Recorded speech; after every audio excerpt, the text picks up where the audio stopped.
आखिर क्यों है नई जांच का विरोध? उन्हीं से पूछिए जांच क्यों नहीं होना चाहिए। क्या वो उसमें संलिप्त हैं? भारतीय जनता पार्टी की सरकार उसमें संलिप्त थी क्या? रमन सिंह जी संलिप्त हैं? किस लिए वो जांच को रोकना चाहते हैं? जांच प्रतिवेदन से क्यों भाग रही सरकार? जब भारतीय जनता पार्टी जब भी कोर्ट में गई है तो आखिर कांग्रेस में इतनी घबराहट क्यों? बड़ा सवाल, किसने डाला सच पर पर्दा?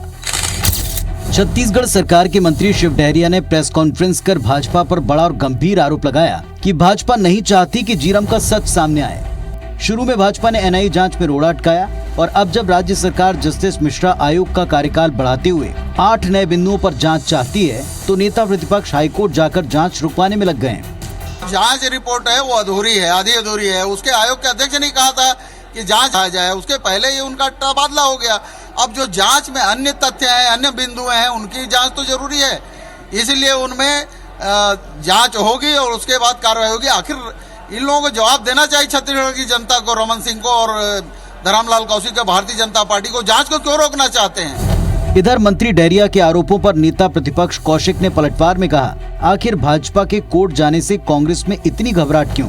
भाजपा का आरोप है कि राज्य सरकार ने आयोग के प्रतिवेदन का परीक्षण ही नहीं किया, तो फिर किस आधार पर जांच को अधूरा बताया जा रहा है? झीरम के लिए कौन दोषी है छत्तीसगढ़ का बच्चा जानता है और कांग्रेस के लोग मुझसे ज्यादा अच्छा जानते हैं कौन दोषी है और इसके सारे चश्मदीद गवाह भी यहाँ मौजूद हैं छत्तीसगढ़ में। अब ऐसा लगता है कि कोई न्यायालय भी जा रहा है तो उस पर भी इनकी निगाह है कि कोई न्यायालय ना जाए। न्यायालय एक ऐसा जगह है जहाँ पे दूध का दूध पानी का पानी होता है। जरूर उसमें उनको डर है, उनके लोग उसमें फंस रहे होंगे और इसीलिए आदरणीय प्रशांत मिश्रा जी का जो जांच प्रतिवेदन है उसको ना विधानसभा में रखने का साहस कर रहे हैं, ना छत्तीसगढ़ की जनता के सामने मतलब बताने का ये लोग साहस कर पा रहे हैं। दरअसल 25 मई 2013 को झीरम नक्सल हमला हुआ। 28 मई को जस्टिस प्रशांत मिश्रा की अध्यक्षता में न्यायिक जांच आयोग बना, जिसे 3 महीने में जांच रिपोर्ट देनी थी, लेकिन 9 साल बाद आयोग ने जो रिपोर्ट सौंपी उसे अधूरा माना गया। 21 जनवरी 2021 को कांग्रेस सरकार ने 8 नए बिंदुओं के साथ जांच को आगे बढ़ाया। फिर 9 नवंबर को आयोग ने अपनी रिपोर्ट राज्यपाल को सौंप दी, जिसे भूपेश सरकार ने अधूरी रिपोर्ट मानकर जस्टिस अग्निहोत्री और जस्टिस मिन्हाजुद्दीन को सदस्य बनाकर 8 बिंदुओं पर जांच जारी रखने का ऐलान किया। सरकार के इसी कदम को नेता प्रतिपक्ष धरमलाल कौशिक ने असंवैधानिक बताते हुए हाईकोर्ट में इसके खिलाफ अपील की, जिस पर संग्राम छिड़ गया है। बड़ा सवाल ये, आखिर सच है क्या और कौन इसे छिपाना चाहता है? राजेश राज के साथ सौरभ सिंह परिहार, IBC 24 रायपुर। नमस्कार, स्वागत है आप सबका। मैं पुनीत पाठक हूं और जो आपने अभी इस रिपोर्ट पे देखा, ये बहस काफी लंबी है कि झीरम नक्सल हमले का सच आखिर है क्या? क्या इसमें कोई सियासी षड्यंत्र था जिसके कई बार आशंकाएं जताई गईं? क्या इसमें वाकई सभी दोषियों पर शिकंजा कस पाया? क्योंकि जब तक इन सवालों का जवाब नहीं मिलेगा तब तक पूरे इंसाफ की उम्मीद बेमानी सी लगती है। चलिए एक बार फिर से इस जांच को लेकर कांग्रेस और बीजेपी आमने सामने हैं, तो जो गंभीर आरोप दोनों एक दूसरे पर लगा रहे हैं उन पर उन्हीं से सीधे जुड़कर सवाल पूछेंगे। हमारे साथ इस मंच के ऊपर दोनों पक्षों को रखने के लिए 2 बड़े समर्थ नेता हैं। सुशील आनंद शुक्ला साहब हैं, संचार प्रमुख PCC छत्तीसगढ़। संजय श्रीवास्तव जी हैं, भारतीय जनता पार्टी के नेता और प्रवक्ता। और मेरे सहयोगी नरेश मिश्रा जी हैं, जगदलपुर से हमारे साथ। नमस्कार।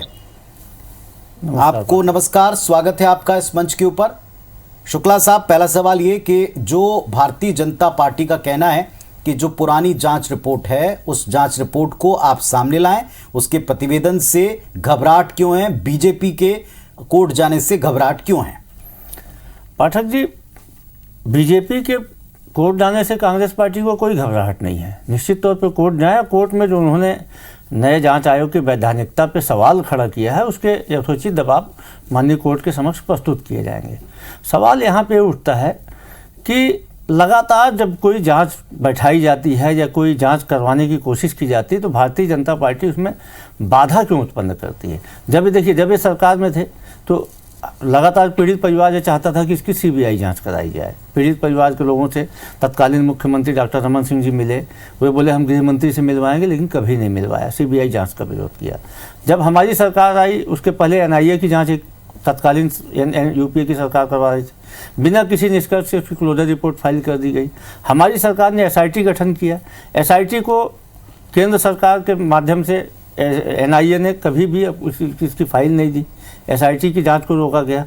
उसके बाद जब जस्टिस प्रशांत मिश्रा जी की जो आयोग था उसमें षड्यंत्रों को नहीं जोड़ा गया था। हमारी सरकार ने उसमें 8 नए बिंदु जिसमें षड्यंत्र भी शामिल थे उसके लिए जस्टिस प्रशांत मिश्रा के सामने प्रतिवेदन रखा, जिसको स्वीकार कर लिया गया।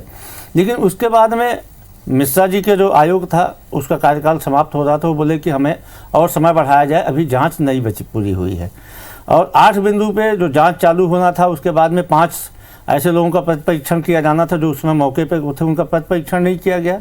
और अचानक जो आयोग समय मांग रहा था उस आयोग ने माननीय राज्यपाल के पास में रिपोर्ट प्रस्तुत कर दिया, जबकि रिपोर्ट प्रस्तुत करना था राज्य सरकार के पास जिसने कि आयोग का गठन किया था। अब ऐसे समय में जबकि आपका रिपोर्ट अधूरी है, आपने प्रस्तुत किया तो, और चूँकि मिश्रा जी के यहाँ से ट्रांसफ़र हो गया तो चीफ जस्टिस बन गए थे, उसके बाद में सरकार को ऐसा लगा कि इस जांच को और आगे बढ़ाया जाना चाहिए। तो जस्टिस अग्निहोत्री की अध्यक्षता में 2 सदस्यीय कमेटी बनाई गई, इसमें जस्टिस मिनहाजुद्दीन भी इसके सदस्य बनाए गए, उसमें कुछ बिंदु तय किए गए, उसके बाद जांच जारी है। अब नेता प्रतिपक्ष जी इसको लेके चले गए कोर्ट में, तो सवाल ये खड़ा होता है कि आप क्यों बार बार बाधा पैदा करना चाहते हैं, क्यों आप नहीं चाहते हैं कि जीरम की जाँच सामने आए? किस बात की घबराहट है भारतीय जनता पार्टी को? भाई यदि आपको ऐसा लगता है, जहाँ तक जो ये सवाल खड़ा करते हैं कि जांच आयोग की रिपोर्ट को विधानसभा के पटल में, जब जांच आयोग का कार्यकाल अभी वर्तमान में बढ़ा दिया गया है, जांच आयोग की जांच अधूरी है, जांच आयोग के बिंदु को बढ़ा दिया गया है, जांच आयोग वही जांच आयोग है जो जस्टिस मिश्रा की कमेटी में थे, नया जांच आयोग नहीं गठित किया गया, उसी जांच आयोग में 2 सदस्य और बनाकर जांच आयोग को आगे एक्सटेंशन दे दिया गया। तो वैसी स्थिति में अधूरी रिपोर्ट कैसे विधानसभा में प्रस्तुत की जाएगी? अब इस सब जो तकनीकी आधार पर लगातार भारतीय जनता पार्टी कोर्ट के पीछे जाके और चीज बाधित करने का प्रयास करती है, और लगातार धर्मलाल कौशिक जी का तो एक प्रकार से चरित्र बन चुका है। आप देखिए नान के मामले में भी एसआईटी गठित हुई, ये गए कोर्ट के पास रोकने के लिए, बिल्कुल इसकी जांच नहीं होना चाहिए।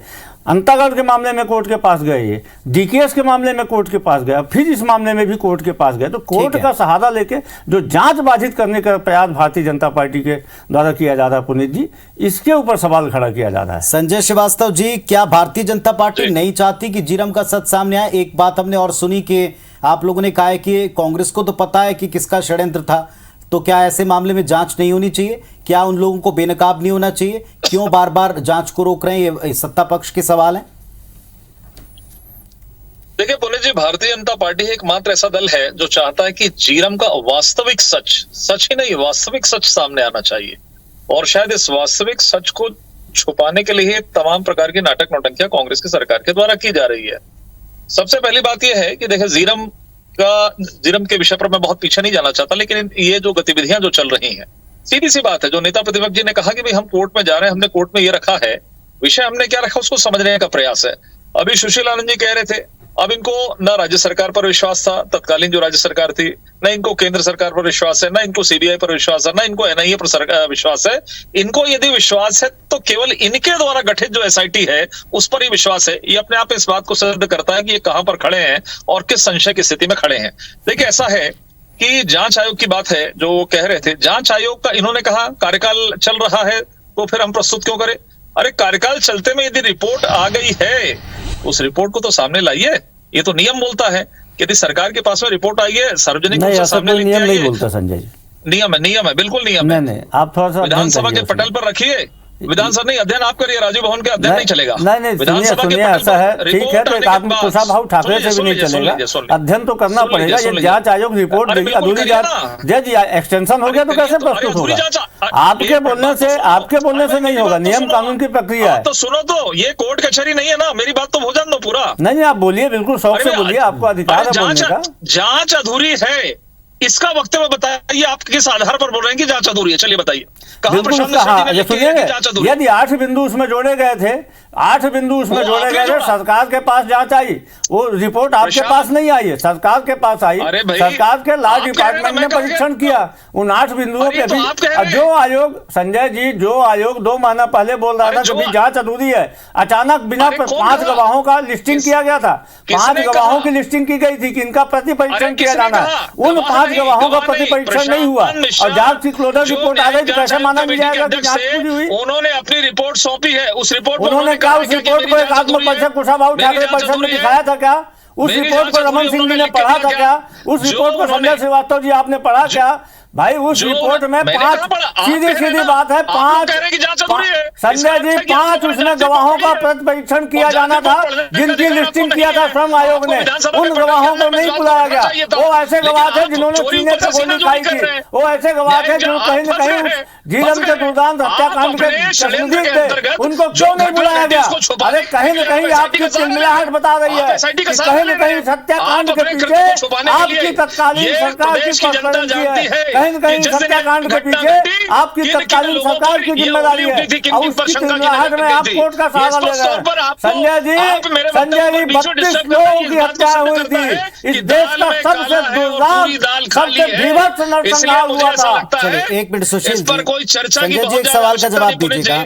यदि संजय जी बस एक सवाल का जवाब दीजिएगा। आपके शासनकाल में संजय जी आप ही से सवाल पूछ रहा हूँ कि ये कहीं ना कहीं कटघरे में खड़े हैं। ठीक है संजय जी आप ही से सवाल पूछ रहा हूँ, एक बार सवाल सुन लीजिएगा, उसका उत्तर दीजिएगा। जो झीरम कांड था उस समय भारतीय जनता पार्टी की सरकार प्रदेश में थी, उस समय तत्कालीन मुख्यमंत्री जी से लेकर सबने स्वीकार किया था कि ये घटना जो है वो प्रदेश के माथे पर एक दाग की तरह है, और अगर इसके पीछे कोई पॉलिटिकल कॉन्स्पिरेसी है, कोई राजनीतिक षड्यंत्र है, तो आप स्वयं बताइए क्या उसकी जांच हुई है, क्या उस एंगल पर उसकी जांच हो पाई थी और क्या नहीं होनी चाहिए? देखिए मुझसे सवाल है पुनित जी? जी बिल्कुल आप ही से सवाल है। देखिए मैं उम्मीद करता हूं कि अपनी कमियों को छिपाने के लिए मेरे वक्तव्य के बीच में नहीं बोलेंगे। मैंने पूरा सुना था, इसलिए सुनने की ताकत होनी चाहिए। पूरी ताकत है मित्र, लेकिन आप ये अनर्गल बातें करेंगे तो प्रतिरोध सहना पड़ेगा आपको। फिर बीच में बोल रहे हैं आप, फिर बीच में बोल रहे हैं। नहीं मैं बीच में नहीं बोल रहा हूँ, मैं तो अभी सीधा सवाल पूछा, उत्तर लेने दीजिए। क्या राजनीतिक षड्यंत्र की जांच हुई आपके मुताबिक? देखिए सीधी सी बात है, जब कोई घटना घटती है और यदि जांच आयोग बनाकर जांच आयोग को ये यदि घटना की जांच के लिए सौंप दी जाती है, ये उनके अधिकार क्षेत्र का मामला है। आप कह सकते हैं, अपील कर सकते हैं, सब कुछ कर सकते हैं, लेकिन ये उनके अधिकार क्षेत्र का मामला है। और जो सबसे बड़ी जो एजेंसी है एनआईए को किसने सौंपा था? तत्कालीन जो यूपीए की सरकार थी, प्रधानमंत्री जी ने, गृह मंत्री जी ने सौंपा था तत्कालीन सरकार के। मुझे लगता है उसके बाद उसमें किंतु परंतु करने की आवश्यकता नहीं है, हमको इंतजार करना चाहिए। आपको लगता है यदि जांच की रिपोर्ट आ जाती, सबके सामने सार्वजनिक हो जाती है, उसके बाद उन तथ्यों पर यदि आपको लगता है तो अभी इसका सीधा उत्तर नहीं है कि इसमें षड्यंत्र की जांच हुई कि नहीं हुई। आपको अपील करनी चाहिए थी, अपील की गई। आपको मतलब जिन्हें शिकायत है उनको अपील करनी चाहिए थी, उन्होंने अपील की और उसी आधार पर उन्होंने इसमें 8 बिंदु जोड़े जब वे सत्ता में आए। अब सवाल सुशील जी आपसे भी, जो 8 प्रमुख बिंदु जोड़े गए थे उसमें उसी कॉन्स्पिरेसी का जिक्र था। आपको लगता है जो बार बार यहां से बात कही जाती है कि कांग्रेस को ज्यादा पता है किसकी कॉन्स्पिरेसी थी और कांग्रेस छिपाना चाहती है, इस आरोप पर क्या उत्तर है? देखिए पुनीत जी, चूंकि समय आपके पास में उतना नहीं, मैं पूरे 8 बिंदु लाया हूं, लेकिन मैं उसका बता रहा हूं। उसमें सबसे महत्वपूर्ण जो 8 बिंदु ये थे कि जो हमारे नेता थे जो शहीद हुए हैं, जो नक्सलियों के टारगेट में थे, उन नेताओं की सुरक्षा का रिव्यू करने के पहले सरकार ने क्या किया था, इस प्रकार के तमाम। उसके अलावा जो राजनीतिक षड्यंत्र की बात थी, क्योंकि एनआईए ने भी जो जांच किया था उसमें एनआईए का जो नोटिफिकेशन आया था उसमें कहीं पे भी राजनीतिक षड्यंत्र की बात नहीं की थी। दूसरी बात जो संजय जी अभी बोल रहे हैं कि एनआईए की जांच रिपोर्ट आ जाना था, पुनीत जी दिसंबर 2018 में भारतीय जनता पार्टी की सरकार जाने के पहले ही एनआईए ने अपनी क्लोजर रिपोर्ट, संजय जी एक मिनट, एनआईए ने अपनी क्लोजर रिपोर्ट सबमिट कर दी थी। उसके बाद एसआईटी गठित हुआ, एसआईटी गठित होने के बाद अचानक एनआईए फाइल देने में मना कर रही है। ये इस बात से समझ आ रहा है कि एनआईए नहीं चाहती है, केंद्र सरकार नहीं चाहती इसकी जांच हो, रमन सिंह नहीं चाहते थे इसकी जांच हो। और उसके बाद जब अचानक जब जांच आयोग के माध्यम से फिर से जांच करवाई गई, जांच आयोग का एक्सटेंशन किया गया, तो कौशिक जी चले जाते हैं कोर्ट में। भाई आपकी एनआईए नहीं जांच होने देना चाहती, आपकी सरकार थी, आप सीबीआई जांच नहीं होने देना चाहते थे। अब जब जांच आयोग बना है तब कौशिक जी जाके कोर्ट में जांच नहीं होने देना चाहते। आखिर मामला क्या है? डर किस बात का है? घबरा क्यों रहे हैं? किस बात की घबराहट है? घबराहट इसी बात की है ना कि यदि षड्यंत्र का खुलासा हो गया तो आपके नेताओं के कच्चे चिट्ठे सामने आ जाएंगे। षड्यंत्र का खुलासा हो गया तो जो चूक बोला था डॉक्टर रमन सिंह जी ने, एक बड़ी चूक हुई है, उस चूक के पीछे की हकीकत सामने आ जाएगी। संजय जी क्यों डरती है भारतीय जनता पार्टी? उसके माथे पे कलंक है, हमारे 32 नेताओं की हत्या का कलंक है भारतीय जनता पार्टी के माथे पे। बिल्कुल इसके षड्यंत्रकारी सामने आएंगे, कितने भी कोशिश कर लो आप, इसकी जांच होगी, सच सामने आएगा। और जो झीरम के गुनाहगार है उनको गुनाह मिलनी चाहिए, क्योंकि झीरम छत्तीसगढ़ के माथे पे कलंक है जो कभी मिटेगा जब झीरम के गुनाहगार सामने आएंगे। चलिए सुशील जी, संजय जी, के पीछे में तो सुचेत जी, संजय जी से बहस छिड़ी कि जीरम का सच आखिर कौन छिपाना चाहता, और इस वक्त इस पैनल में जीरम हमले के इकलौते चश्मदीद रिपोर्टर IBS 24 के वो साथी जिन्होंने जीरम को अपनी आंखों से देखा, और सबसे पहले ये एक्सक्लूसिव तस्वीरें जो दुनिया भर में इसको इस नजरिए से देखी जाती हैं वो हमारे सहयोगी नरेश ही लेकर आए थे। वो वक्त भी मुझे याद है और उस तरीके से उनसे की गई पहली बातचीत भी मुझे याद है। नरेश, ये जो बार बार सवाल उठता है कि कौन इसका सच छिपा रहा है, क्या उस एंगल से जांच भी हुई जिस षड्यंत्र को हम इस पूरी घटना के पीछे एक केंद्र बिंदु में मानते हैं, और कौन इसको दबा देना चाहता है, कौन इस पूरी घटनाक्रम के ऊपर जांच को बाहर नहीं आने देना चाहता, इसके बारे में आपकी क्या राय? दोनों पक्षों को आपने सुन लिया। देखिए वैसे तो ये इतना सरप्राइजिंग हमला था कि इस तरह के हमले की कोई भी उम्मीद किसी भी राजनीतिक दल को उस वक्त नहीं थी। तो ये सवाल उठना एकदम स्वाभाविक था कि ये एक पॉलिटिकल कॉन्स्पिरेंसी है, क्योंकि आखिर पॉलिटिकल लीडर को एक साथ ठीक इलेक्शन से पहले इस तरह से टारगेट क्यों बनाया गया। तो ये सवाल बड़ा स्वाभाविक है और एकदम सही है। लेकिन जब इस मामले में जांच शुरू हुई, जब NIA ने क्योंकि उस वक्त केंद्र में UPA सरकार थी, राज्य में भारतीय जनता पार्टी की सरकार थी, सरकार ने माना उस वक्त कि ये कानून व्यवस्था की एक बड़ी चूक है। और उस वक्त हुआ ये कि जब ये जांच NIA के हाथ में गई तो NIA ने एक आतंकी गतिविधि की तरह, जिस तरह से एक कॉन्स्पिरेंसी कोई गुट करता है, तो उस ढंग से इस पूरे मामले की एक क्रिमिनल जांच की, और उसी तरह से पूरा मामला NIA की जो क्लोजर रिपोर्ट थी उसमें दिखाई भी दिया। और इसकी एक बड़ी वजह यह थी कि जब ये हमला हुआ उसके बाद तुरंत ही माओवादियों ने कबूलनामा इस घटना का किया, और बाद में उन्होंने खेद भी जताया कि उनका ये लक्ष्य नहीं था। महेंद्र कर्मा उनका एक प्राइम टारगेट थे, जो बाद में उनके अलग अलग पत्र आए, उनसे ये बात स्पष्ट हुई। और लेकिन उन्होंने घटना की स्पष्ट तौर पर जिम्मेदारी ली कि उन्होंने ये घटना अंजाम दी है। जीरम में उन्होंने एक बड़ा एम्बुश लगाया था जिसके पीछे एक निर्धारित लक्ष्य था। लेकिन एक सवाल पूरे प्रकरण में आकर उलझ गया, वो ये कि नंद कुमार पटेल जैसे नेता पकड़े जाने के बाद उन्हें क्यों मारा गया। चाहे विद्याचरण शुक्ल जी हों और जो कांग्रेस के विधायक थे, कुछ और प्रमुख नेता थे, उनको तो क्रॉस फायरिंग में मारे गए, ऐसा दृश्य में भी कई जगह पर दिखाई देता था। लेकिन नंद कुमार पटेल और उनके जो पुत्र थे, उनकी बहुत निर्मम हत्या की गई थी। तो ये सवाल वहाँ से अब तक अनसुलझा ही रह गया, बावजूद इसके कि NIA ने उन शिक्षकों से भी बातचीत की जो शिक्षक मौके पर मौजूद थे, कवासी लखमा मौके पर मौजूद थे। तो इस वजह से पूरा मामला उलझ गया। पर मुझे ये लगता है पुनीत कि देखिए, आप इतना समय हो गया, लेकिन पॉलिटिकल आरोप प्रत्यारोप के बीच में जो जांच का सही तरीका है, अगर पॉलिटिकल कॉन्स्पिरेंसी किसी को लगती है तो एक तरह से जिम्मेदारी के साथ उसको लेकर सामने आना चाहिए कि इस वजह से ये कोई फैक्ट है, उनके पास कोई तथ्य है जिसके आधार पर पूरे प्रकरण की जाँच होना चाहिए।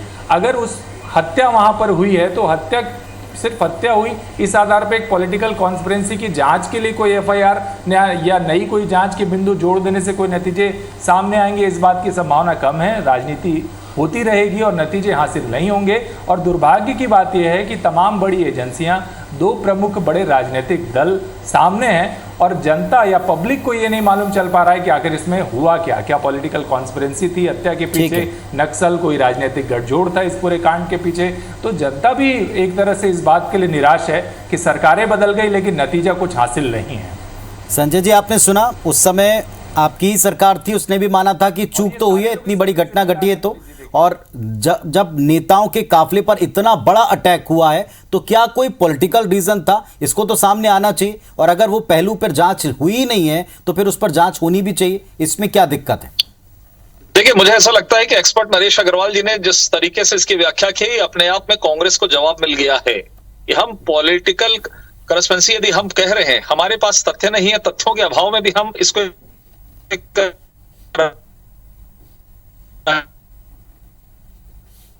घटना है, उस घटने के आधार पर जिस तरीके से जिन लोगों पर शंका थी, जिन पर सुई घूमी है, और विपक्ष में रहते हुए ये कहना कि हमारे जेब में सबूत है, उसके हजारों बयान मेरे पास आज भी रखे हुए हैं कि है, उसके बावजूद उन सबूतों को सामने नहीं लाना, ये कांग्रेस की आंतरिक लड़ाई का मामला है।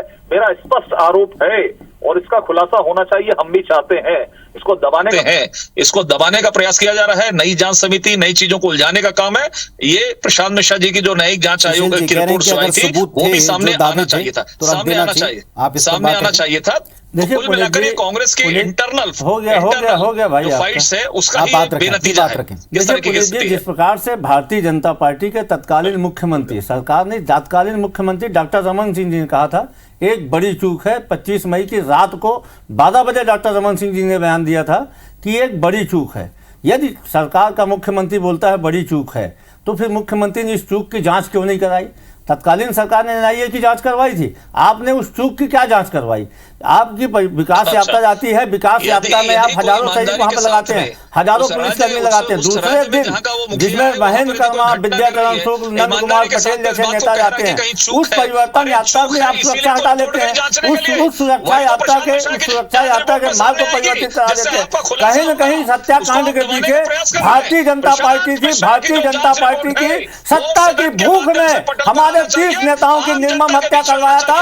और दुर्भाग्य की बात है कि सफेद पोस्ट हत्यारे अभी भी कोर्ट के माध्यम से इस षड्यंत्र को छुपाना चाहते हैं, इस जांच को रोकना चाहते हैं। पहले एनआईए के माध्यम से रिपोर्ट को रोकने की कोशिश की गई, सरकार के माध्यम से। मैं पूछता हूं कि जिस नंद कुमार पटेल के ऊपर मैनपुर में नक्सली हमला हुआ, जिस महेंद्र कर्मा के ऊपर में आधा दर्जन से अधिक नक्सली हमला किया गया, उन महेंद्र कर्मा जैसे सेंसिटिव नेताओं से परिवर्तन यात्रा गुजर रही थी, क्यों उसकी सुरक्षा हटाई गई?